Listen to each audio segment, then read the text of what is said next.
గోమయం తినిన తర్వాత స్నానం ఆచరించమని గుర్తు తెచ్చుకొని కాళ్ళు చేతులు కడుక్కొని ఆచమనం చేసి తిరిగి వెళ్ళగా అప్పుడు అతడికి పౌష్యమ్య దేవి కనిపించింది.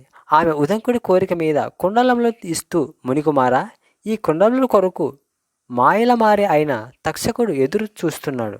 నీవు కుండలంలో అతడికి కంటపడకుండా జాగ్రత్తగా తీసుకుపో అని చెప్పాడు.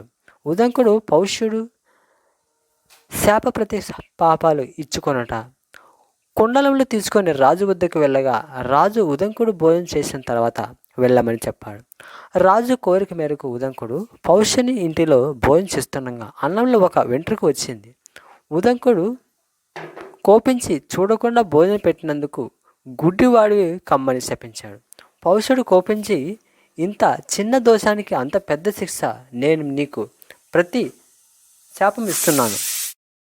ప్రతిశాపం ఇస్తున్నాను. నీవు సంతానహీనుడు కమ్మని అన్నాడు.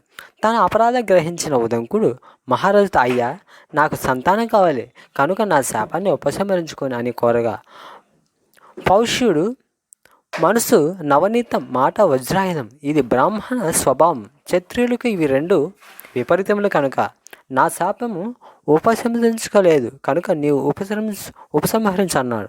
అందుకు ఉదంకుడు కొంతకాలం తర్వాత నా శాపం ఉపశంసబడుతుంది అని చెప్పి అక్కడి నుండి వెళ్ళాడు. తక్షకుడు కుండలను తస్కరించట అంటే దొంగలించట అలాగే చెప్పిన ఉదంకుడు సకాలంలో గురుపట్నకి కుండలాలను అందజేయాలని బయలుదేరాడు. మార్గ మధ్యలో ఉదంకుడు అనుష్ఠానం చేసుకోవడానికి కుండలాలను ఒక ప్రదేశంలో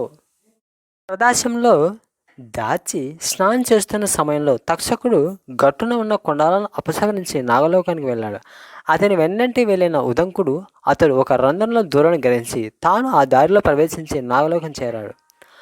నాగ ప్రముఖములకు నమస్కరించి భక్తితో స్తుతిస్తూ 1000 పడగలతో భూమిని భరిస్తూ నారాయణుడిని శయ్యగా సేవలు చేస్తున్న అనంత నీకు నమస్కారం.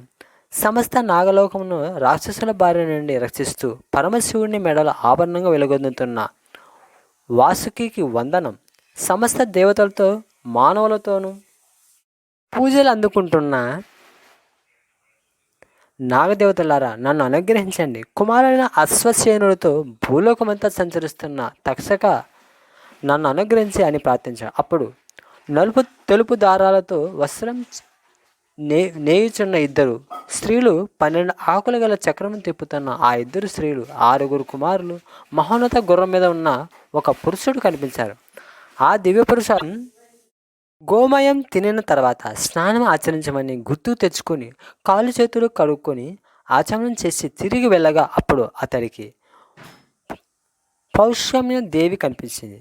ఆమె ఉదంకుడి కోరిక మీద కుండలంలో ఇస్తూ, మునికుమారా, ఈ కుండల కొరకు మాయల మారి అయిన తక్షకుడు ఎదురు చూస్తున్నాడు. నీవు కుండలంలో అతడికి కంటపడకుండా జాగ్రత్తగా తీసుకుపో అని చెప్పాడు. ఉదంకుడు